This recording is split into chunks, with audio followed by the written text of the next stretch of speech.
பண்றதுக்கு என்ன காரணம்லாம் வச்சிருக்காங்க பாருங்களேன். அத்ராஸ் என்ற ஒரு பகுதியில் ஒரு பெண்மணியை பாலியல் பலாத்காரம் பண்ணி கொலை பண்ணிட்டாங்க. இதுக்கு செய்தி சேகரிக்கிறதுக்காக போன பத்திரிகையாளர் தான் சித்திக் காப்பான். உத்தரப்பிரதேசத்துக்குள்ள நீ எப்படி செய்தி சேகரிக்க வந்த?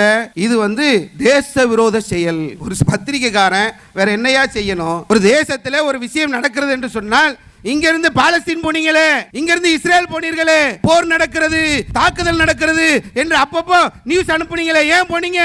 பத்திரிகையாளர்கள் வேலை அதுதான். எங்க ஆர்ப்பாட்டம் நடக்குது, எங்க போராட்டம் நடக்குது, எங்க பிரச்சனை நடக்குது, எங்க எது நடக்கிறதோ அதை மக்களுக்கு கொண்டு வருவதற்கு தான் பத்திரிகையாளர்கள். அத்ராஸ்ல ஒரு பாலியல் குற்றவாளி அவன் தண்டிக்கப்பட வேண்டும், அந்த செய்தியை மக்களுக்கு கொண்டு வந்ததற்காக சித்திக் காப்பன் மீது UAPA சட்டத்தின் கீழே கைது செய்கிறார்கள். 2 ஆண்டுகள் சிறைச்சாலையில் இருந்தார். அவர் ஒரு பத்திரிகை மன்றத்துடைய தலைவர், கேரளாவை சார்ந்தவர். அவருக்காக அரசே போய் வாதிட்டு அவ்வளவு பெரிய உயர் பொதுப்பில் உள்ளவர் கூட UAPA கைது செய்கிறாங்க. அன்பிற்குரிய சகோதரர்களே, சகோதரிகளே, தூத்துக்குடி மாவட்ட நிர்வாகத்தின் சார்பாக ஏற்பாடு செய்யப்பட்டுள்ள இந்த பொதுக்கூட்ட நிகழ்ச்சியிலே எது ஜனநாயகம் என்ற தலைப்பு எனக்கு வழங்கப்பட்டிருக்கிறது.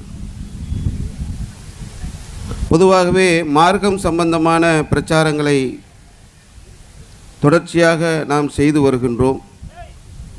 அது குறித்த விழிப்புணர்வுகளை பெற்று வரக்கூடிய நமக்கு தற்போது சமூகம் சார்ந்த செய்திகளையும் அறிந்து கொள்ள வேண்டிய தேவை இருக்கிற காரணத்தினால் எது ஜனநாயகம் என்ற தலைப்பு எனக்கு வழங்கப்பட்டிருக்கிறது. இதை பொதுவாக நாம் மக்களிடத்தில் கேட்டோம் என்று சொன்னால், ஜனநாயகத்திற்கு நிறைய அளவுகோல்களை, நிறைய விளக்கங்களை சொன்னால் கூட ஒரு வார்த்தையில் சொல்வதென்று சொன்னால், ஆட்சியாளர்களை மக்களே தேர்ந்தெடுப்பது தான் ஜனநாயகம் என்று சொல்லுவாங்க. ஒரு மன்னராட்சி நடக்கக்கூடிய இடத்துல மன்னரை தேர்ந்தெடுக்க முடியாது, அது வாரிசு அடிப்படையில் மன்னராட்சி இருக்கும்.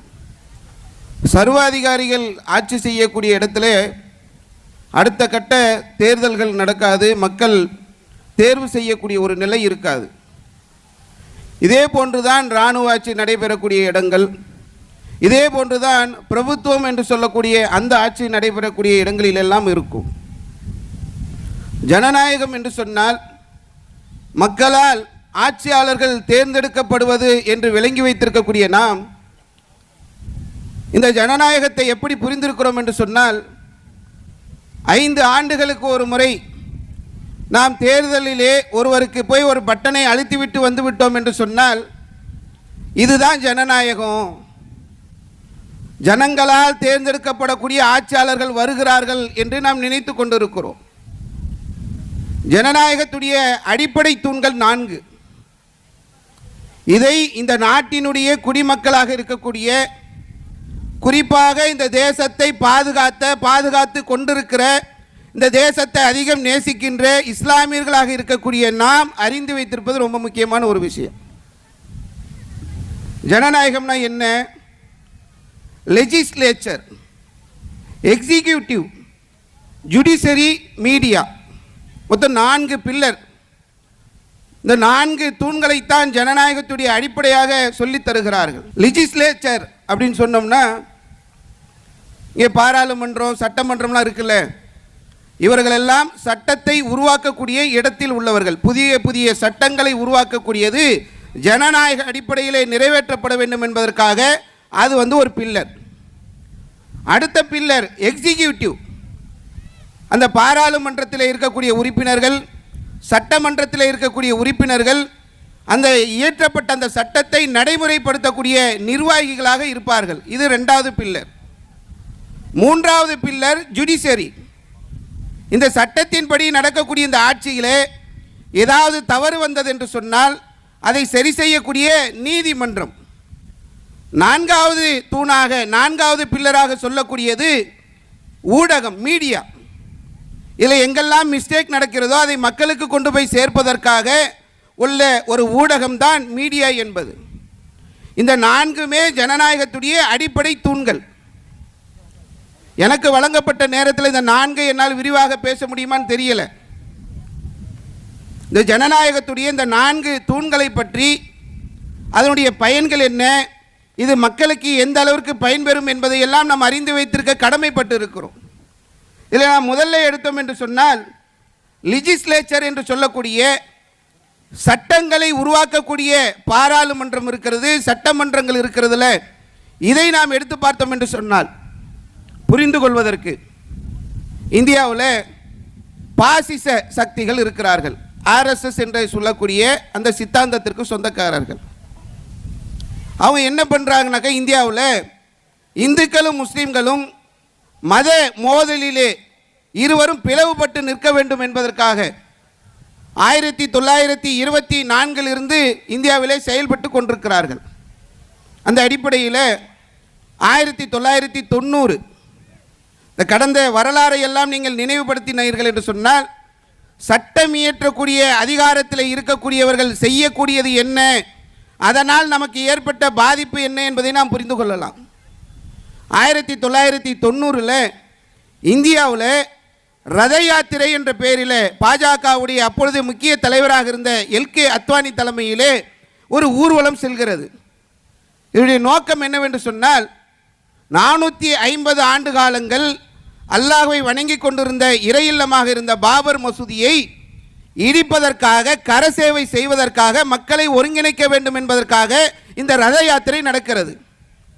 இந்த ரத யாத்திரை இரத்த யாத்திரையாக மாறி இந்தியா முழுக்க ஆயிரக்கணக்கான முஸ்லிம்கள் கலவரத்தின் மூலமாக கொலை செய்யப்படுகிறார்கள்.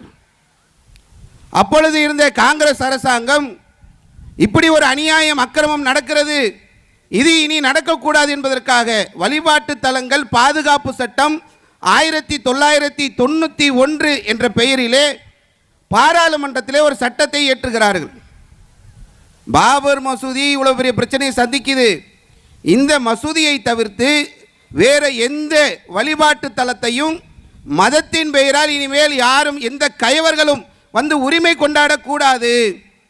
1947 இந்தியா சுதந்திரம் பெறுவதற்கு முன்னால் ஒரு கோயிலாக இருந்தது என்று சொன்னால் இப்பொழுதும் அது கோயிலாக தொடரும்.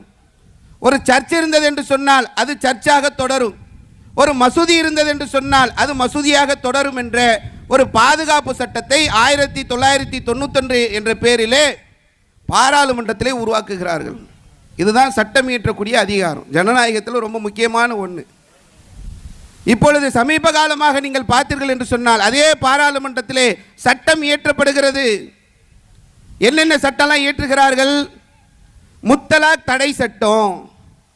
முஸ்லீம் பெண்கள் எல்லாம் கண்ணீர் சிந்துகிறார்கள். சொல்றவர் யாரு? திருவாளர் நரேந்திர மோடி, இந்தியாவுடைய பிரதமர். முஸ்லீம் பெண்கள் எல்லாம் கண்ணீர் சிந்துவதற்கு ரொம்ப கவலைப்பட்டு முத்தலாக் தடை சட்டத்தை பாராளுமன்றத்திலே கொண்டு வருகிறார். காஷ்மீருடைய சிறப்பு அந்தஸ்து 370 நீக்கம். ஏன்பா காஷ்மீருக்கு மட்டும்தான் இந்த மாநிலத்தில் சிறப்பு அந்தஸ்து இருக்கிறா? இந்த தேசத்தில் இல்லை, நிறைய மாநிலத்துக்கு இருக்கு. ஏன் காஷ்மீருடைய சிறப்பு அந்தஸ்தை மட்டும் நீக்கிறீங்க? அதில் முஸ்லீம்களுக்கு பாதிப்பை ஏற்படுத்த முடியுமா நாங்கள் பார்க்குறோம் என்பதற்காக காஷ்மீருடைய சிறப்பு அந்தஸ்து நீக்கும். சட்டத்தை எப்படி ஏற்றுகிறார்கள் என்பதை நம்ம புரிந்து கொள்ள வேண்டும். பொது சிவில் சட்டம், சிஏஏ சட்டம், வக்ஃபு திருத்த சட்டம், இவர்கள் திருத்தக்கூடிய எல்லா சட்டங்களையும் நீங்கள் பார்த்தீர்கள் என்று சொன்னால் இங்கு கூடியிருக்கக்கூடிய சிறுபான்மை சமுதாயமாக இருக்கக்கூடிய முஸ்லீம்களை குறிவைத்து கொண்டு வரப்பட்ட சட்டங்கள், முஸ்லீம்களை ஒடுக்க வேண்டும் என்பதற்காக கொண்டு வரப்பட்ட சட்டங்கள். எது ஜனநாயகம்? மக்களுக்காக மக்களால் தேர்ந்தெடுக்கப்பட்ட ஆட்சியாளர்கள் மக்களுக்கு செயல்படுவதற்கு பேர் ஜனநாயகம். ஆனால் நம்முடைய தேசத்தில் என்ன நடக்கிறது? இதுக்கு மாற்றமாக நடந்து கொண்டிருக்கக்கூடிய ஒரு சூழ்நிலைகளை நம்ம பார்க்கிறோம். சரி, நாடாளுமன்றத்தில் இப்படி சட்டங்களை மாற்றுறாங்க, எதிர்கட்சி பேச முடியுமா? பேசக்கூடிய நிலை இப்போ இருக்கிறதா? எதிர்கட்சி சொல்கிறாங்க நாங்கள் பேசணும். என்ன பேசணும்? பிரதமர் மோடி அவர்கள் மணிப்பூரில் மிகப்பெரிய கலவரம் நடக்கிறது, அதை போய் பார்க்கவில்லை, அந்த மக்களை விசாரிக்கவில்லை, அந்த மக்களுக்கு தேவையான உதவிகளை செய்யவில்லை, மணிப்பூர் குறித்து நாங்கள் விவாதிக்க வேண்டும் என்று சொல்கிறார்கள். அதானியுடைய ஊழல் பத்திரிகைகளிலே வெளிவந்திருக்கிறது, அந்த ஊழலை குறித்து நாங்கள் பேச வேண்டும் என்று சொல்கிறார்கள். பெஹல்காம் என்று சொல்லக்கூடிய ஒரு பகுதியிலே பாகிஸ்தான் நாட்டு தீவிரவாதிகள் உள்ளே புகுந்து தாக்குதல் நடத்திவிட்டு சென்றிருக்கிறார்கள். இந்தியாவுடைய பாதுகாப்பு கேள்விக்குறியாக இருக்கிறது, நாங்கள் பாராளுமன்றத்திலே விவாதிக்க வேண்டும் என்று கேட்கிறார்கள். எஸ்ஐஆர்னு ஒன்று கொண்டு வந்திருக்கிறீங்க. ஏற்கனவே எல்லா இடத்துலையும் வாக்கு திருட்டு நடக்குது, இது அதுக்கு மேலே மோசடியான ஒரு திருட்டு, அதை குறித்து பேச வேண்டும் என்று கேட்கிறார்கள். இப்படி நிறைய பட்டியல் போகிட்டே இருக்கு. நாங்கள் பேசணும், எங்களுக்கு பேச அனுமதி கொடுங்க அப்படின்னு சொல்லி எதிர்க்கட்சி கேட்கும்போது இப்போ ஆளக்கூடிய பாசிச பாஜகவினர் என்ன செய்கிறார்கள் என்று சொன்னால், வந்தே மாதரம் குறித்து ஒரு நாள் முழுக்க பல மணி நேரம் விவாதம் செய்வதற்கு அதை நாங்கள் முன்வைக்கிறோம். பிரியங்கா காந்தி தெளிவாக சொன்னாங்க, அம்மா நீ வந்தே மாதரத்தை பற்றி பேசணும்னு வைக்கிற, பேசுவோம், எவ்வளவு பேசணுமோ அவ்வளவு விளக்கமாக விரிவாக பேசுவோம். இதை பேசி முடித்ததற்கு பிறகாவது இந்த நாட்டிலே இருக்கக்கூடிய பிரச்சனைகள் குறித்து, இந்த நாட்டு மக்களுடைய நலன் குறித்து, இந்த நாட்டு மக்களுக்கு இருக்கக்கூடிய தேவைகள் குறித்து பேசுவியா, அதற்கு நேரம் ஒதுக்கப்படுமா என்று கேட்டால் வந்தே மாதரத்திலே மூழ்கி கிடக்கக்கூடிய ஒரு சூழ்நிலைகளை இன்னைக்கு நம்ம பார்க்குறோம். இது கவனிக்க வேண்டிய ஒரு முக்கியமான விஷயங்க. மக்கள் எல்லாம் நினைக்கிறாங்க மக்கள் நாயகர்கள் நம்ம தான் எல்லாரும் ஆட்சியாளர்களை தேர்ந்தெடுக்கிறோம் நினைக்கிறோம். இன்னைக்கு பாஜக எல்லா இடங்கள்லையும் தன்னுடைய ஆட்சியை விரிவாக்கம் செய்து கொண்டே செல்கிறார்கள். காரணம் என்ன தெரியுமா சொல்றாங்க? அமித்ஷா என்று சொல்லக்கூடிய ஒரு அரசியல் சாணக்கியன் எங்களிடத்தில் இருக்கிறார். அவருடைய அந்த அறிவு திறமை காரணமாக நாங்கள் பல மாநிலங்களிலே ஆட்சியை பிடித்திருக்கிறோம். அடுத்து இன்னும் 25 ஆண்டுகளுக்கு எங்களை எதுவுமே செய்ய முடியாத அளவிற்கு அமித்ஷா திட்டங்களை வைத்திருக்கிறார். என்ன திட்டம் வச்சிருக்கிறாரு, அமித்ஷா என்ன பண்ணாரு, என்னென்னலாம் நடந்திருக்கிறது என்ற சில விஷயங்களை நாம் எடுத்து பார்த்தோம் என்று சொன்னால் நமக்கு வெளிப்படையாக தெரியக்கூடியது என்னென்னா, இவிஎம் மூலமாக மோசடி செய்து ஆட்சிக்கு வருகிறார்கள். இப்போ எஸ்ஐஆர் வாக்கு திருட்டு, ஓட் சோரி என்று ராகுல் காந்தி சொன்னார்ல, ஓட்டுகளை திருட்டி ஆட்சிக்கு வராங்க. இது வெளிப்படையாக இப்போ தெரியுது. இதற்கு முன்னாடி நடந்த சம்பவங்கள்லாம் நீங்கள் எடுத்து பார்த்தீர்கள் என்று சொன்னால், அமித்ஷா என்ன பண்ணியிருக்கிறார்னா, இந்த உண்ட வீட்டுக்கு ரெண்டகம் பண்ணுறது, இந்த ஊறு விளைக்கிறது, நம்பிக்கை மோசடி செய்கிறது, காலவாரி விடுறது, ஏறி வந்த ஏனியை எட்டி உதைக்கிறது, இப்படி பல தமிழில் நிறைய சொல்லுவாங்கல்ல, இது எல்லாமே ஒரு வார்த்தை பேசாம அமித்ஷாக்கு எல்லாமே பொருந்தும். உள்துறை அமைச்சராக இருக்கக்கூடிய அமித்ஷா கடந்த காலங்களில் எப்படி ஒவ்வொரு மாநிலங்களிலும் ஆட்சி கட்டிலில் போய் அந்த பாஜகவை அமர வைத்திருக்கிறார் என்ற வரலாற்று நிகழ்வுகளை நீங்கள் திருப்பி படித்து பார்த்தீர்கள் என்று சொன்னால், அதாவது ஒட்டு மொத்தமாக அந்த கிரிமினல் மைண்டு, எந்த அரசியல் தலைவர்களும் இப்படி சிந்திக்கவே மாட்டாங்க. அப்படியான ஒரு சிந்தனையிலே இவ்வளவு நாள் ஆட்சி கட்டிலில் அமர வைத்திருக்கிறார்கள் என்பதை பார்க்கலாம். உதாரணத்துக்கு 1-2 சொல்லணும்னா, கர்நாடகாவில் 2018 எலெக்ஷன் நடக்குது. அதில் காங்கிரஸ் ஜேடிஎஸ் இவங்க 2 பேரும் சேர்ந்து ஆட்சி அமைக்கலாம் என்ற ஒரு முடிவுக்கு வருகிறார்கள். என்ன காரணம் என்று சொன்னால், பிஜேபி 104 இடங்களை வெற்றி பெற்று விட்டது, காங்கிரஸ் 80, ஜேடிஎஸ் 37 இடம். இவங்க 2 பேரும் சேர்ந்து ஆட்சி அமைக்கலாம் என்று பேசுகிற அந்த நேரத்தில் பாஜக என்ன செய்கிறார்கள் என்று சொன்னால், ஜேடிஎஸ்ல உள்ள சட்டமன்ற உறுப்பினர்களை குதிரை பேரம் பேசி, அரசியல் சாணக்கியன் என்று சொன்னார்கள்ல, என்ன சாணக்கியத்தனம் என்று சொன்னால் குதிரை பேரம் பேசியிருக்கிறார். என்ன குதிரை பேரம்? 100 கோடி ரூபாய் ஒரு சட்டமன்ற உறுப்பினருக்கு நான் தருகிறேன். யார் சொன்னா இதை? ஏதோ தௌஹீத் ஜமாத் மேடையில் மாநில செயலாளர் பேசும்போது சொன்னாருன்னு சொல்லி வந்திருக்கக்கூடிய உளவுத்துறை அதிகாரிகள் நோட் பண்ணி வச்சிடாதீங்க. இதை நம்ம சொல்லலை.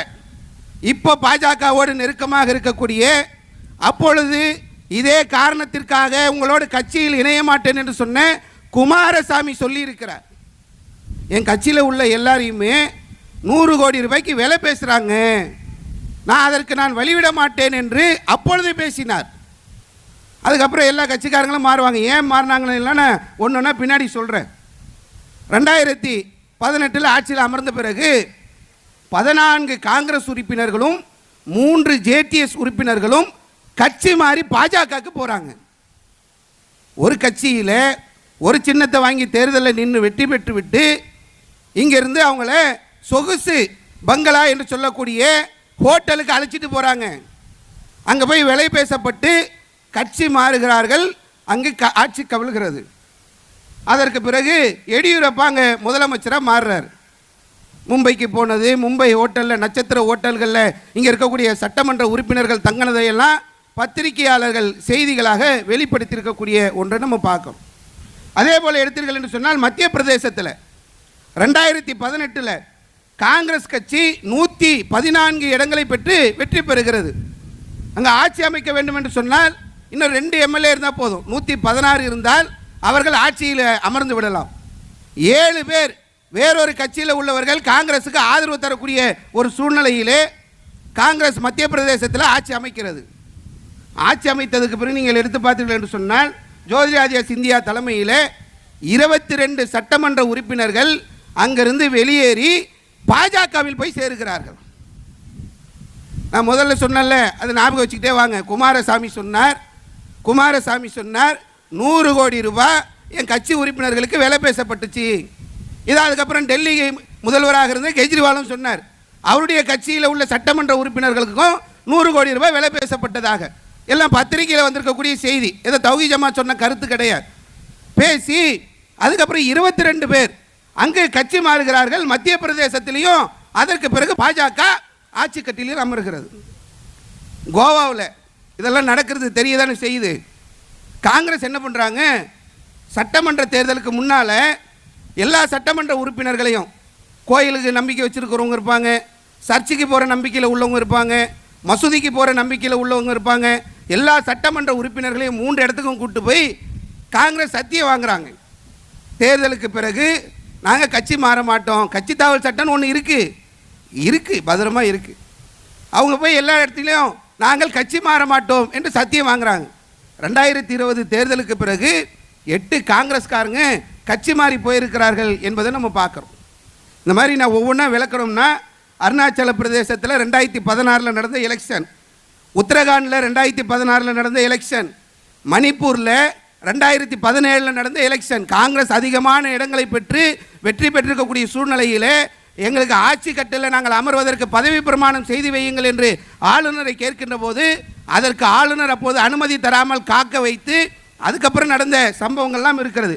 புதுச்சேரியில், பாண்டிச்சேரி பக்கத்தில் இருக்கக்கூடிய புதுச்சேரியில் நடந்த எலெக்ஷனு, பீகாரில் பல கட்ட தேர்தல்கள். இதெல்லாம் நம்ம பேசணும்னா நிறைய நேரம் வேணும். பல்டி பாபு என்று சொல்லக்கூடிய நிதிஷ்குமார் தலைமையில் தான் இன்றைக்கி அங்கே ஆட்சிகள் நடைபெறக்கூடியதெல்லாம் நம்ம பார்க்குறோம்.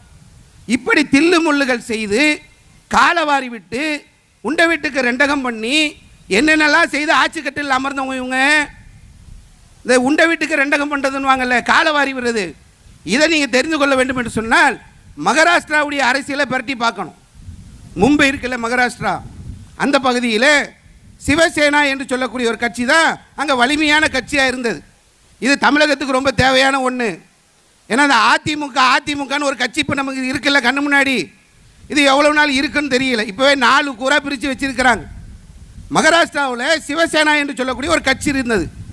பாஜக என்ன பண்ணுறாங்க, அவங்களோட கூட்டணி அமைத்து கூட்டணியோடு அங்கே ஆட்சி நடைபெறுகிறது. சிவசேனாவுடைய உத்தவ் தாக்கரே தான் அங்கே முதல்வராக இருக்கிறார்.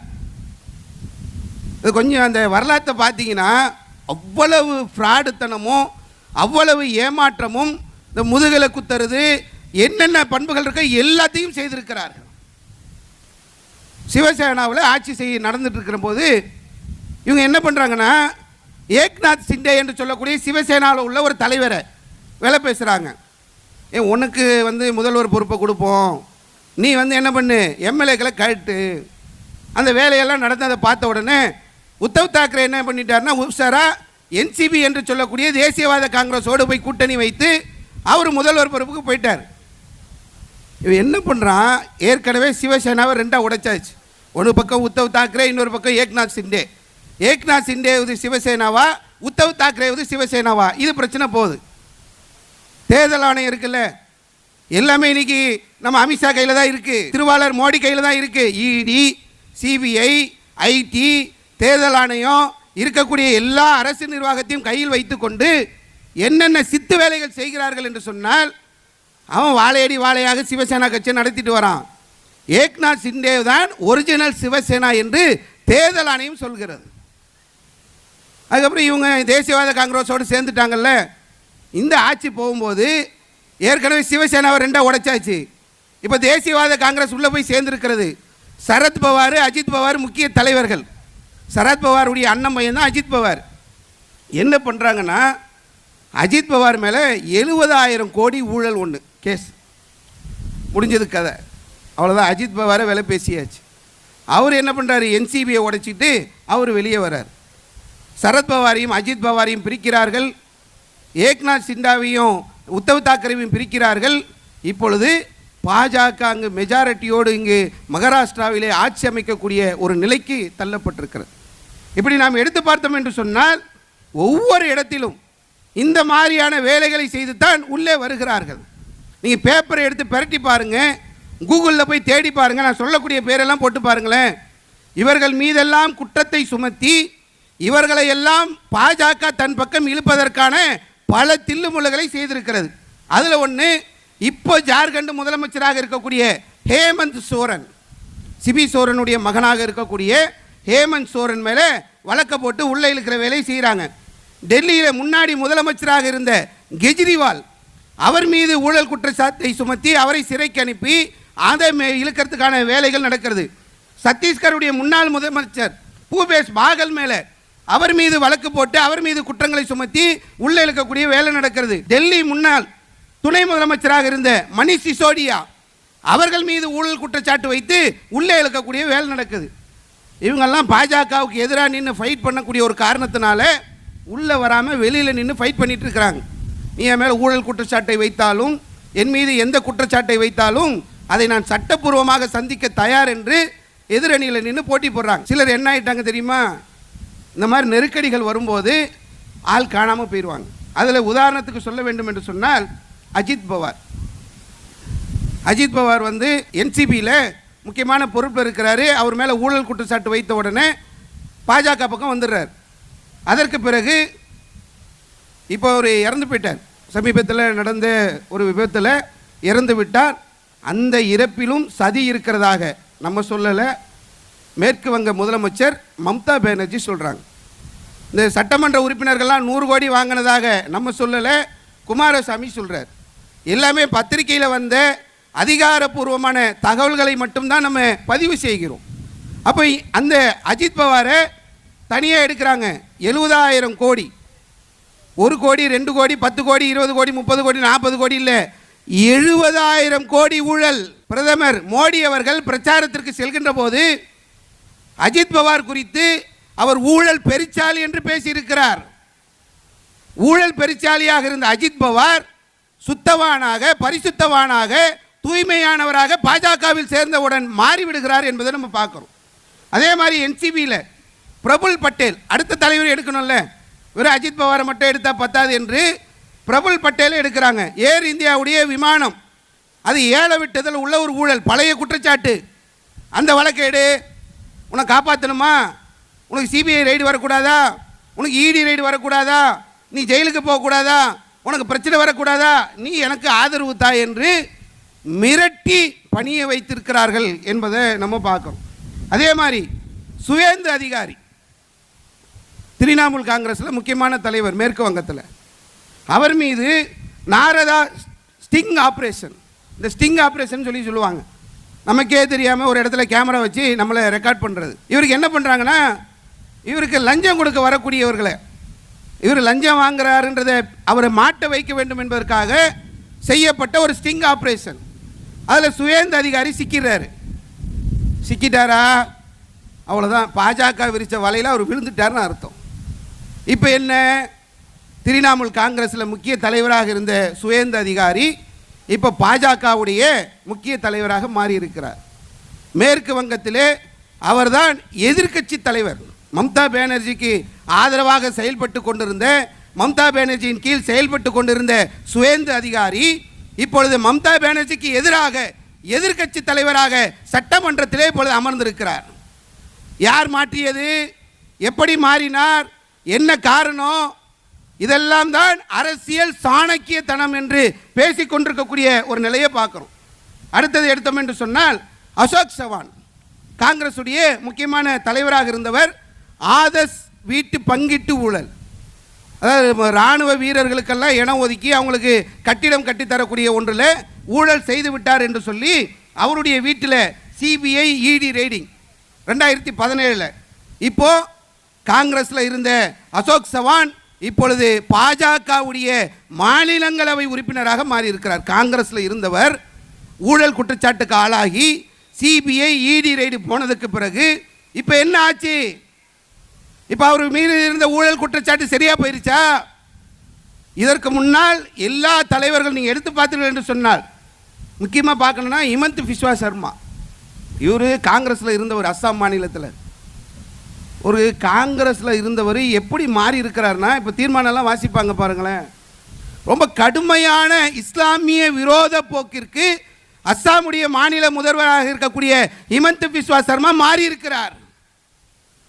சட்டத்தை இயற்றக்கூடிய இடத்தில் உள்ள மாநில முதல்வர்களாக உள்ள, துணை முதலமைச்சர்களாக உள்ள, மாநிலங்களவை உறுப்பினர்களாக உள்ள, எதிர்க்கட்சி தலைவர்களாக உள்ள இவர்கள் எல்லாம் எப்படி அந்த சிந்தனைக்கு வந்தார்கள்? எப்படி மாற்றப்பட்டார்கள்? அதற்கு பின்னால் உள்ள காரணம் என்ன என்பதை நாம் எடுத்து பார்க்கின்ற போது, சாரதா சிட் ஃபண்ட் ஊழல் காங்கிரஸில் இருந்த ஹிமந்த் பிஸ்வா சர்மா மேலே 2014 சிபிஐ விசாரணைக்கு போகிறது. இன்னைக்கு சிபிஐ எல்லாம் முடக்கப்பட்டு இன்னைக்கு சிபிஐ விசாரணையெல்லாம் எல்லாம் பெண்டிங் பண்ணி இப்போ அஸ்ஸாமுடைய முதலமைச்சராக ஹிமந்த் பிஸ்வா சர்மா அமர்ந்திருக்கிறார். இதுதான் இவங்களுடைய இந்த அரசியல் சாணக்கியத்தனம். வாஷிங் மிஷினை வைத்து கடந்த நாடாளுமன்ற தேர்தலில் எதிர்க்கட்சியினர் பிரச்சாரம் பண்ணாங்க. அழுக்கு துணியை உள்ளே போட்டால் வாஷிங் மிஷின் துவைத்து தரும், நீங்கள் ஊழல்வாதிகளை எல்லாம் பிஜேபியில் போட்டால் வெளியும் வரும்போது அவர்கள் பரிசுத்தவான்களாக நல்ல ஒரு மனிதர்களாக வெளியே வருவார்கள் என்பதை மக்களுக்கு போய் சொன்னாங்க. இதுதான் ஜனநாயக நாடு. யாரை எப்படி தேர்ந்தெடுக்க வேண்டும் என்பதை இந்த மக்கள் உணராத காரணத்தினால் ஊழல்வாதிகள் தான் மீண்டும் மீண்டும் ஆட்சி கட்டிலில் வந்து அமரக்கூடிய ஒரு சூழலை நம்ம பார்த்து கொண்டிருக்கிறோம்.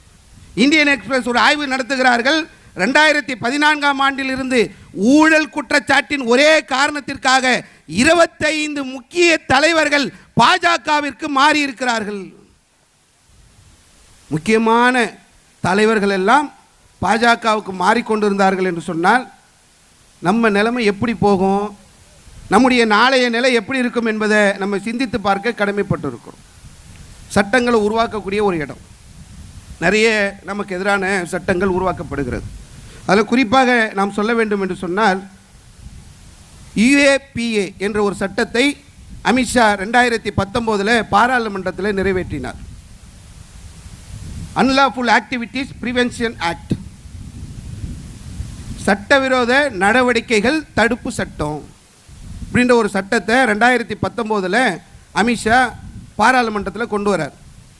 எதை நம்ம சொன்னோம்னாலும் இது நாங்களாக கொண்டு வந்தோம், இது காங்கிரஸ் காலத்திலே இருக்குது.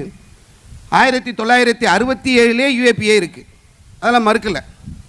காங்கிரஸ் காலத்திலேயே 1967 UAPA சட்டம் இருந்தது.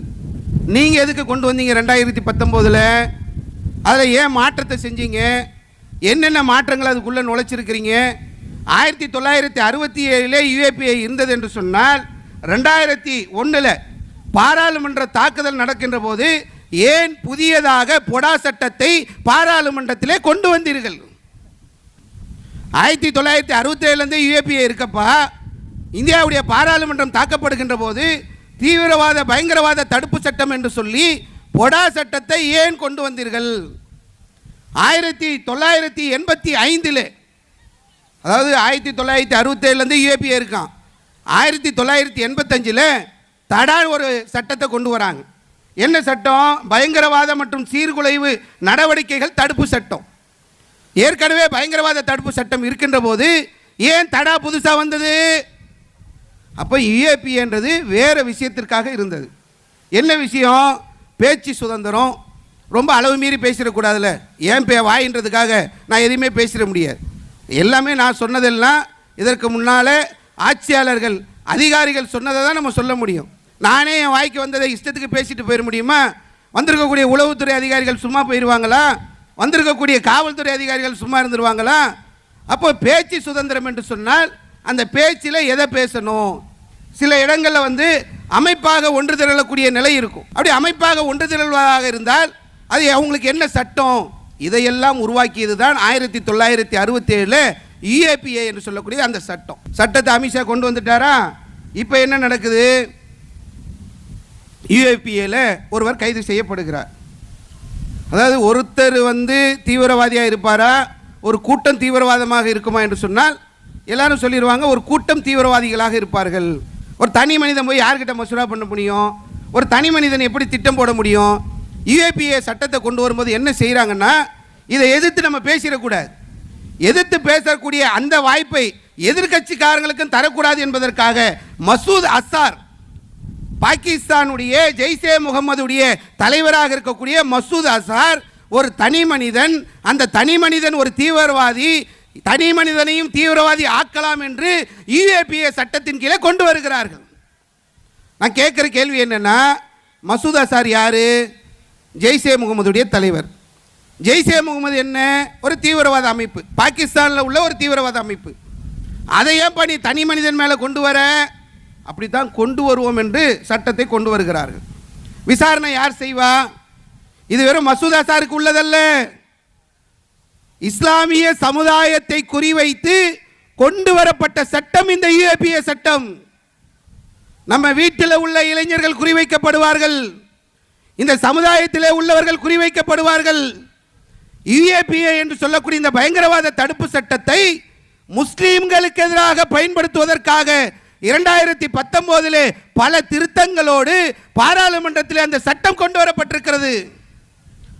சட்டத்தை அரங்கேற்றக்கூடிய இடத்துல இருக்கிறதுனால என்னெல்லாம் செய்திருக்கிறார்கள் என்று சொன்னால், யார் இதை விசாரணை செய்வா? ஒரு சட்டத்தை கொண்டு வந்துட்டாங்க. இப்போ தமிழ்நாட்டில் ஒருத்தரை பயங்கரவாத தடுப்பு சட்டத்தின் கீழே கைது செய்கிறாங்க. யாருப்பா விசாரிப்பா? தமிழ்நாட்டில் காவல்துறை இருக்கிறதுல அவங்க விசாரிக்கலாமா? அவர்கள் விசாரிக்க கூடாது. அப்போ யார் விசாரிப்பா? அமித்ஷாவுடைய கீழே இருக்கக்கூடிய, அவருடைய கட்டுப்பாட்டில் இருக்கக்கூடிய என்ஐஏ மத்திய அரசுடைய அதிகாரிகள் தான் விசாரிப்பார்கள். புரியுதா விஷயம்? ஒருத்த மேலே அபாண்டமான குற்றச்சாட்டை வைக்கிறார்கள். சரி, அபாண்டமான குற்றச்சாட்டு என்பதை ஒரு காவல்துறை அதிகாரி, தமிழகத்தை சேர்ந்த காவல்துறை அதிகாரி விசாரிக்கலாம் என்று சொன்னால் விசாரிப்பதற்கு அவருக்கு உரிமை இல்லை. ஒன்றிய அரசிலிருந்து என்ஐஏ அதிகாரி தான் விசாரிப்பார் என்று சொல்றாங்க. அதே மாதிரி ஒருத்தருடைய சொத்துக்களை ஒரு பயங்கரவாத தடுப்பு சட்டத்தில் ஒருத்தர் கைது பண்ணிட்டாங்க. அவர் சொத்தை போய் முடக்க போகிறாங்க. இதுக்கு முன்னால் அப்படி முடக்க வேண்டும் என்று சொன்னால் மாநிலத்துடைய டிஜிபி, காவல்துறை உயர் அதிகாரிக்கு இருந்த அந்த அதிகாரத்தையும் பறித்து அதையும் என்ஐஏ அதிகாரி தான் செய்வார். அவர் சொத்தை முடக்குவார். அவர் என்ன செய்தாலும் கேட்க முடியாது தமிழ்நாடு கவர்மெண்ட். யுஏபிஏ சட்டத்தின் கீழே ஒருவருடைய வீட்டுக்குள்ளே புகுந்து அவர் லேப்டாப் வைத்திருந்தார், பயங்கரவாத ஆயுதம். அவர் பென்ட்ரைவ் வைத்திருந்தார், பயங்கரவாத ஆயுதம். அவர் செல்போன் வைத்திருந்தார், பயங்கரவாத ஆயுதம். அவர் வீட்டிலே இன்டர்நெட் கனெக்ஷன் இருந்தது, பயங்கரவாத ஆயுதம். அவர் புத்தகத்தை வைத்திருந்தார், பயங்கரவாத ஆயுதம் என்று கைது செய்தால் கேட்பதற்கு நாதி கிடையாது. இப்படி ஒரு சட்டத்தை எடுத்து வரக்கூடிய ஒரு சூழ்நிலையை பார்க்கணும். அங்கங்கே கைது செய்கிறாங்க. கைது செய்ததற்கு பிறகு இது உச்சநீதிமன்றத்திற்கு செல்கிறது. உச்சநீதிமன்ற நீதிபதிகளுக்கு தீர்ப்பு வழங்குறாங்க பாருங்க. இதை எடுத்து பார்த்தீங்கன்னா இன்னும் ஆச்சரியமாக இருக்கும். நான் முதல்ல அதில் தான் 4 பில்லரையும் உங்களுக்கு சொன்னேன். சட்டம் இயற்றக்கூடியவங்க, சட்டம் இயற்றதை நிர்வாகம் பண்ணக்கூடியவங்க, இங்கே மிஸ்டேக் வரும்போது நம்ம 3ஆவதாக போகக்கூடிய இடம் நீதித்துறை. அங்கே போய் நிற்கிறாங்க.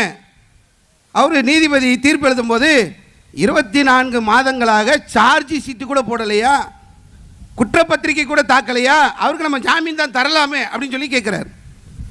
ஒருத்தர் தீவிரவாத செயலில் ஈடுபட்டிருக்கிறான், பயங்கரவாத செயலில் ஈடுபட்டிருக்கான்னு கைது பண்ணியிருக்கிறீங்க.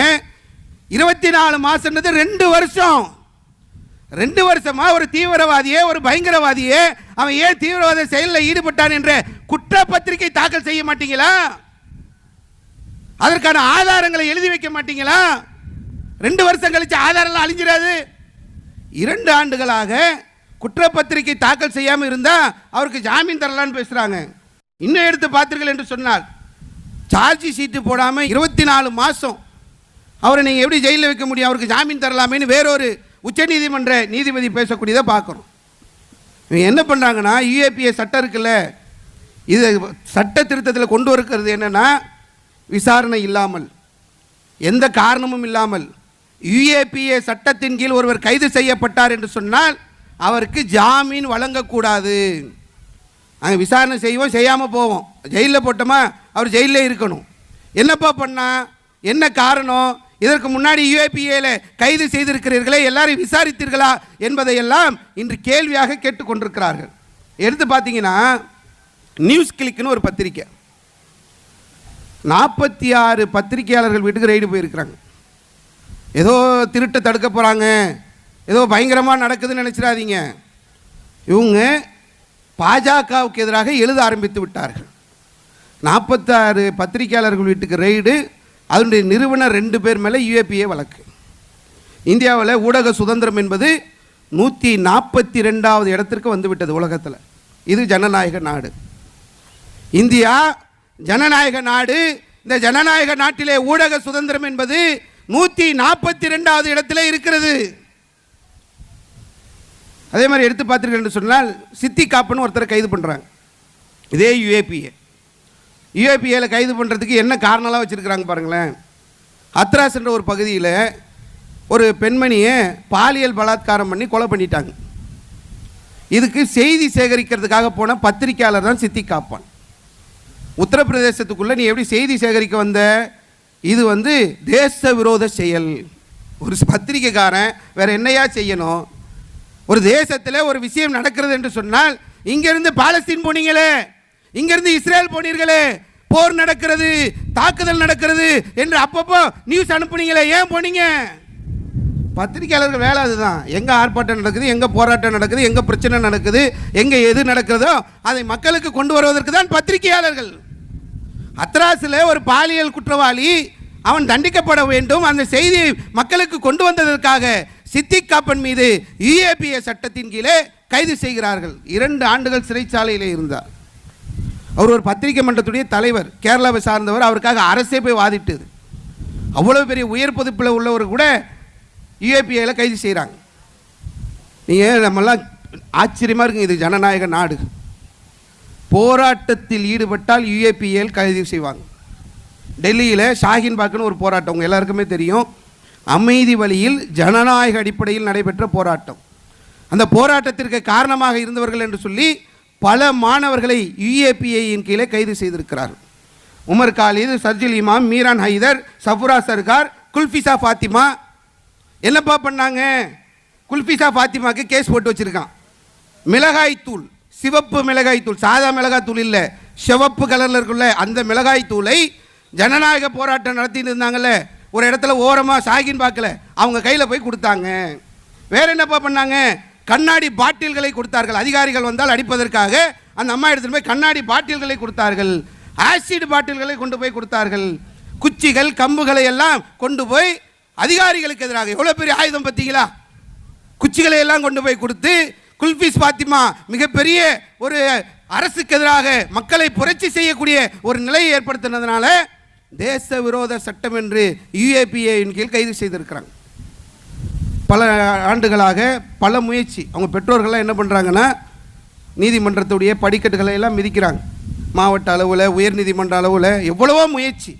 கடைசியாக உச்ச நீதிமன்றத்திற்கு சென்றால் உச்ச நீதிமன்றத்தில் சொல்கிறார்கள், இன்னும் 1 வருஷம் கழிச்சு வா. ஏற்கனவே 5 வருஷம் ஆச்சு. நிறைய பேருக்கு அதில் சார்ஜ் ஷீட்டு போடலை. என்ன பிரச்சனைன்னு தெரியாது, என்ன குற்றம் தெரியாது. உமர் காலித் மீது உள்ள வழக்கு என்ன? அவர் தந்தை கேட்கிறார், என்ன வழக்கு போட்ட, என்ன காரணம்? விசாரணை நடத்து. நீ விசாரித்து குற்றவாளியா இல்லை என்பது நிரூபி.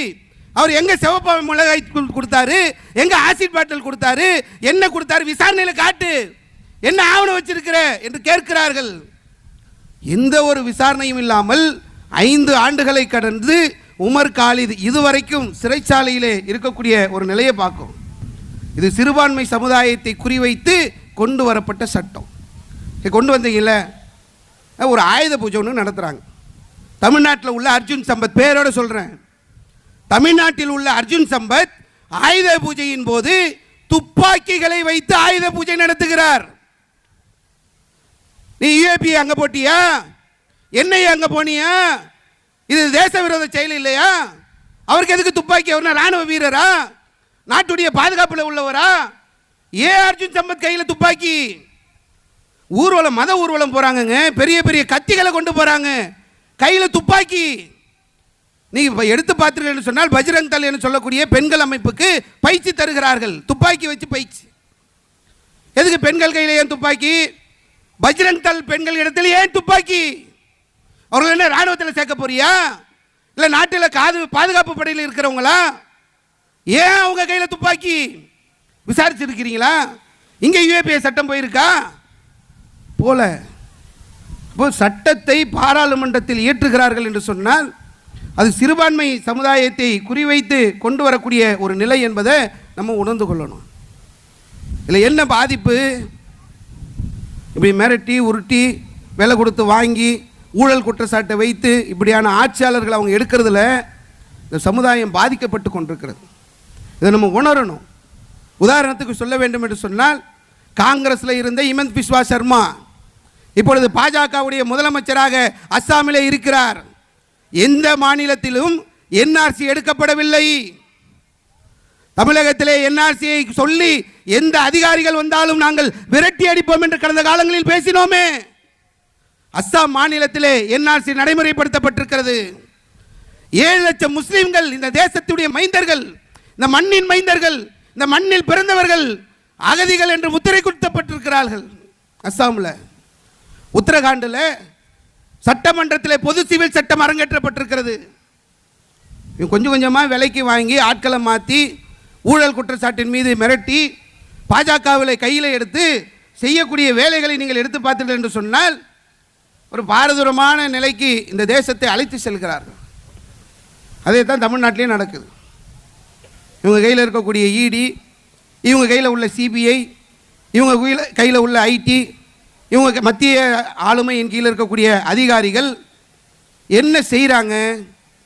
தமிழக வரலாறை நீங்கள் எடுத்து பார்த்தீர்கள் என்று சொன்னால் அதிமுகவுக்கு ஒரு கடுமையான அழுத்தம் இருக்குது. பாராளுமன்ற தேர்தலில் எடப்பாடியார் சொன்னார் பாஜகவோடு கூட்டு இல்லை சொன்னீங்கல்ல. இனி நான் பாஜக கூட சேர மாட்டேன்றீங்கல்ல. என் கட்சி அவங்க கொஞ்சம் கொஞ்சமாக அழிக்கிறாங்கன்னு பேசுகிறீங்கல்ல. இப்போ ஏன் கூட்டு? முக்கிய அமைச்சர்கள் மீது வழக்கு இருக்கிறது. இதுதான் காரணம். வேறு என்ன காரணம் சொல்ல போகிறீங்க? கொள்கையில் நீங்கள் ஒன்று இணைஞ்சிட்டீங்களா? சித்தாந்தத்தில் 2 பேரும் ஒன்றா? அண்ணா ஆரம்பித்த திராவிட முன்னேற்ற கழகம் என்ற பெயரில் கட்சியை வைத்துக்கொண்டு பாஜகவோடு நீங்கள் கைகோர்க்க முடியுமா? அப்போ இன்னைக்கு அதிமுக பாஜகவோடு மிங்கலாகி கொண்டிருக்கிறது என்று சொன்னால், எப்படி அங்கு சிவசேனாவை அளித்தார்களோ அதுபோன்று அதிமுகவை கபலீகரம் செய்வதற்கான திட்டத்தோடு தமிழகத்தில் இறங்கி இருக்கிறார்கள். 2016 பழைய வரலாறுலாம் கொஞ்சம் பிரட்டி பாருங்க. தலைமை செயலகத்தில் ரெய்டு. தமிழ்நாட்டுடைய தலைமை செயலாளரை அரசு அதிகாரிகள், ஒன்றிய அரசு அதிகாரிகள் மிரட்டக்கூடிய ஒரு நிலை ஏற்படுத்தினார்கள். 2017 நவம்பரில் சசிகலா, டிடிவி தினகரனுக்கு சொந்தமான 187 இடங்களில் 1800 வருமான வரி அதிகாரிகள். நான் கேட்கறது என்னன்னா, தமிழ்நாட்டில் 2 பேர் தான் அவ்வளோ பெரிய ஊழல்வாதிகளா? அப்படி அவங்க மட்டும்தான் அப்படி சொத்து சேர்த்து வச்சிருக்கிறாங்களா? சரி, சொத்து சேர்த்து வச்சிருந்தா கூட எப்படி ரெய்டு பண்ணிய? என்ன ரிசல்ட்டு? 1800 அதிகாரி உள்ள போனல, என்னப்பா ரிசல்ட்டு? என்ன செய்திருந்தாங்க? எதுக்கு ரெய்டு போன? பின்னாடி நடந்தது என்ன? வெளி உலகத்துக்கு தெரியுமா? இப்போ நம்ம அது குறித்து எதுவும் பேச முடியாது. யாராவது பேசினா நம்ம சொல்லலாம். ஏற்கனவே குமாரசாமி சொன்ன மாதிரி, கெஜ்ரிவால் சொன்னது மாதிரி, மம்தா பானர்ஜி சொன்னது மாதிரி சொன்னாங்கன்னா எல்லாத்தையும் நம்ம வெளியில் பேசக்கூடிய ஒரு நிலைகள் ஏற்படும்.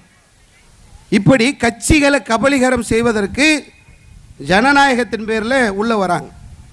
அடுத்து இப்போ ஒருத்தர் வர்றார் புதுசாக. நான் எம்ஜிஆர் மாதிரி தனியாக நின்று எல்லாரையும் 40% ஓட்டு எல்லாம் கணக்கு கேட்குறாங்க. அம்மா 40% ஓட்டுனா எப்படிப்பா வாங்கிடுவேன்? அதெல்லாம் வாங்கிடுவோம் எல்லாரையும். இப்போ பார்த்தா ஜனநாயகம் படம் வெளியே வரலை. யார்ப்பா காரணம்? அதுக்கு திமுக தான் காரணம். கரூரில் 41 பேர் செத்தாங்க, அதுக்கு திமுக தான் காரணம். அது சதி அப்படின்ட்டு அப்படி சொல்லிக்கிட்டே போயிட்டுருக்கிறார். இப்போ அவர் சிபிஐ விசாரணைக்குள்ளே போயிட்டார். அதனால தான் உங்களுக்கு நான் முதல்ல இருந்து சிபிஐ பிரச்சனை, இடி பிரச்சனை, போனவங்க நிலைமை என்ன, காங்கிரஸில் இருந்தவங்க, வேறு வேறு கட்சிகளில் இருந்தவங்க, இவங்கெல்லாம் எங்கே இருக்கிறாங்க, என்ன பொறுப்புகளில் இருக்கிறாங்கன்ற ஒரு பட்டியலை சொன்னதுக்கு காரணம். இன்றைக்கி 41 பேர் கரூரில் கொலை செய்யப்பட்ட அது விபத்தில் உயிரிழந்த அந்த நிலையில் அது சிபிஐயுடைய விசாரணையின் கீழே இருக்கிறது. இதை நம்ம பார்க்கணும். இன்றைக்கி நாட்டுடைய நிலைமை என்னன்னு சொன்னால் ரொம்ப ஒரு அதல பாதாளத்தில் இந்தியா இருக்குது. இந்தியாவுடைய நிலைமையை நம்ம சொல்லணும்னு சொன்னால், வெளிநாட்டிலேருந்து யாராவது வந்தாங்கன்னா குடிசை பகுதிகளை திற போட்டு மறைக்கிறாங்க. ரொம்ப பின்தங்கிய நிலைக்கு இந்தியா சென்று கொண்டிருக்கிறது. லட்சக்கணக்கான வீடுகளிலே இந்தியாவில், நான் சொல்கிறேன், இந்தியாவில் உள்ள லட்சக்கணக்கான வீடுகளில் கழிவறை வசதி இல்லை. பல கிராமங்களில் மருத்துவ வசதி இல்லை, ஆம்புலன்ஸ் சேவை இல்லை, கல்வி கூடங்கள் இல்லை, சுகாதார நிலையங்கள் இல்லை.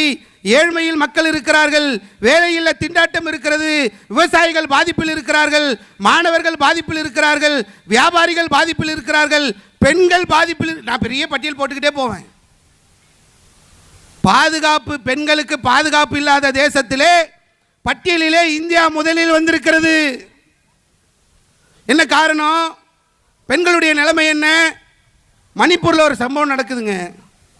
அதாவது மானம் உள்ளவன் இதையெல்லாம் எப்படி செய்வான்னு கூட சொல்ல முடியாது. மணிப்பூரில் திருட்டுத்தனமாக ஆட்சி கட்டிலில் அமர்ந்து விட்டு அங்கு கலவரத்தை ஏற்படுத்தி குக்கி இன மக்களுக்கு மெய்த்தி இன மக்களுக்கு மோதலை ஏற்படுத்தி மிகப்பெரிய ஒரு கலவரத்தின் மூலமாக அங்கு ஆட்சி நடைபெற வேண்டும் என்று விரும்பக்கூடியவர்கள் ஒரு பெண்மணியை அழைத்துக் கொண்டு ஊர்வலம் வருகிறார்கள். எவ்வளவு அசிங்கமான அருவருப்பான ஒரு செயலை வீடியோ எடுத்து வெளியே பதிவு செய்கிறான். மனுஷனா காட்டு மிராண்டியா? இந்த தேசத்தில் பெண்களுடைய பாதுகாப்பை நம்ம எடுத்து பார்த்தோம் என்று சொன்னால், மல்யுத்த வீராங்கனைகளாக இருக்கக்கூடிய சிலர் முக்கிய அரசியல் தலைவர் மேலே குற்றச்சாட்டு வைக்கிறாங்க.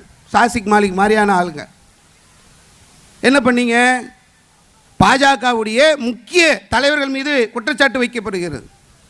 குல்தீப் செங்கார் உத்தரப்பிரதேசத்தில் சட்டமன்ற உறுப்பினராக இருந்து பாலியல் பலாத்காரம் செய்து ஒரு பெண்ணை கொலை செய்து அந்த பெண்ணுக்கு பாதுகாப்பிற்கு வந்தவர்களை எல்லாம் கொலை செய்து சினிமா பட பாணியில் லாரியில் ஏற்றி கொள்றது, கொளுத்தி கொலை பண்ணுறது, அடியாட்கள் அனுப்பி கொலை பண்ணுறதுன்னு இவ்வளவையும் செய்து பெண்கள் பாதுகாப்பு இல்லாத தேசமாக இந்த தேசம் மாறிக்கொண்டிருக்கக்கூடியதை பார்க்குறோம்.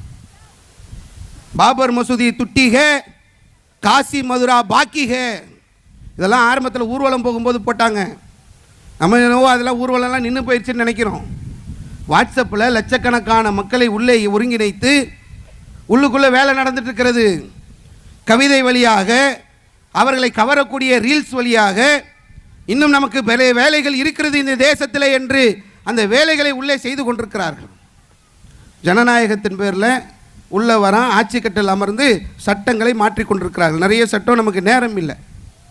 இதில் நம்ம விலகிக் கொள்ள வேண்டிய ஒரு முக்கியமான விஷயம் என்று சொன்னால், அமித்ஷா ஆடி போன வரலாறு இருக்கு. இதுவும் ஜனநாயகம் தான். ஜனநாயகத்துடைய 4 பில்லர்கள் மக்கள் நலனுக்காக உருவாக்கப்பட்டவை. அந்த மக்களுக்காக உருவாக்கப்பட்ட இந்த ஜனநாயகத்தை தன்னுடைய சூழ்ச்சியால் முறியடித்து ஆட்சி கட்டிலில் அமர்ந்து சிறுபான்மை சமுதாயத்திற்கு எதிரான வேலைகளை செய்யக்கூடிய ஆட்சியாளர்களுக்கு நாங்கள் சொல்லக்கூடிய முக்கியமான செய்தி என்னவென்று சொன்னால், மக்கள் சக்தி என்பது மிகப்பெரிய ஒரு சக்தி. அந்த சக்தியை கொண்டு ஜனநாயக அடிப்படையிலே நாங்கள் போராட்டங்களை முன்னெடுப்போம். அந்த போராட்டங்கள் கடந்த காலங்களிலே ஆட்சியாளர்களுடைய தூக்கத்தை கலைத்திருக்கிறது. ஷாஹீன் பாக்கின்ற ஒரு பகுதியில் ஜனநாயக போராட்டம் நடக்குது. யார் இருந்தது? நம்மளை மாதிரி வயசான பெண்கள் தான் அங்கே அமர்ந்திருக்கிறார்கள். அமித்ஷாவுக்கு ஒன்றுமே முடியல. ஐயோ பதறிட்டாப்ல, தூக்கம் கெட்டு போய் இவ்வளவு நாட்களாக எப்படி இவர்களால் முடிகிறது என்று. கொரோனா என்று சொல்லக்கூடிய பேரிடர் வரவில்லை என்று சொன்னால் இன்னைக்கு வரைக்கும் அவங்களால தூக்கம் கெட்டு தெரிஞ்சிருப்பாங்க. இந்த சமுதாயம் என்பது பல 100 ஆண்டுகளாக இந்த தேசத்தை அடிமைப்படுத்தி வைத்திருந்த வெள்ளையனை விரட்டி அடித்த சமுதாயம். அப்பனுக்கு அப்பனை எல்லாம் பார்த்தாச்சு. அமித்ஷாவுடைய அப்பனுக்கு அப்பனை எல்லாம் பார்த்த சமுதாயம். சர்வாதிகாரி என்று சொல்லக்கூடிய பிரவுனை பார்த்த சமுதாயம். மிகப்பெரிய ஒரு சர்வாதிகாரியா இருந்தவன். அதாவது பிறக்கக்கூடிய ஆண் குழந்தைகளை கொலை பண்றான்னா அங்க இருக்கக்கூடிய இராணுவமே ஒரு புரட்சியை மாறும். அந்த மாதிரி எல்லாம் எந்த நாட்டில் எவ்வளவு பெரிய அவன் கொம்பனா இருந்தாலும் இதை செய்ய முடியாது. ஆனால் இதையெல்லாம் பிரவுன் செய்தான். அவனையே சந்தித்த ஒரு சமுதாயம் இது. இப்ப இந்த சமுதாயத்தை பூச்சாண்டி காட்டி 30 கோடி முஸ்லிம்கள் இருக்கிறோம், இதுவரை உன்னுடைய அடக்குமுறை சட்டங்கள் எங்கள 10% இல்லை இல்லை 1% மக்களை கூட போய் சேரவில்லை. சமுதாயம் களத்திற்கு வந்தது என்று சொன்னால், ஜனநாயக போராட்டங்களை கையில் எடுத்தது என்று சொன்னால், வெள்ளைக்காரன் எப்படி பின்னங்கால் பிடரியில் அடிக்க ஓடினானோ அதே நிலைத்தான் உங்களுக்கும் ஏற்படும் என்பதை ஒரு எச்சரிக்கையாக சொல்லிக்கொண்டு, அரசியல் சாசன சட்டம் எங்களுக்கு வழங்கி இருக்கக்கூடிய உரிமைகளின் அடிப்படையிலே எங்களுடைய அந்த போராட்டங்கள் ஜனநாயக வழியிலே தொடரும். இந்த ஜனநாயகத்தை பாதுகாப்பதற்காக நீ ஜனநாயகத்தை எந்த வழியில் வந்து அதற்கு மூடு விழா நடத்தி சர்வாதிகாரத்தை கையில் எடுக்கலாம் என்று நினைத்தாலும், அதே ஜனநாயகத்தின் வழியிலே உன்னுடைய சர்வாதிகார தனத்தை முறியடித்து ஜனநாயகத்தை நாங்கள் நிலைநாட்டுவோம் என்பதை சொல்லி என்னுடைய இந்த உரையை முடித்துக் கொள்கின்றேன். வாஹிரு தாவானா அல்ஹம்துலில்லாஹி ரப்பில் ஆலமீன். அஸ்ஸலாமு அலைக்கும் வரஹ்மத்துல்லாஹி.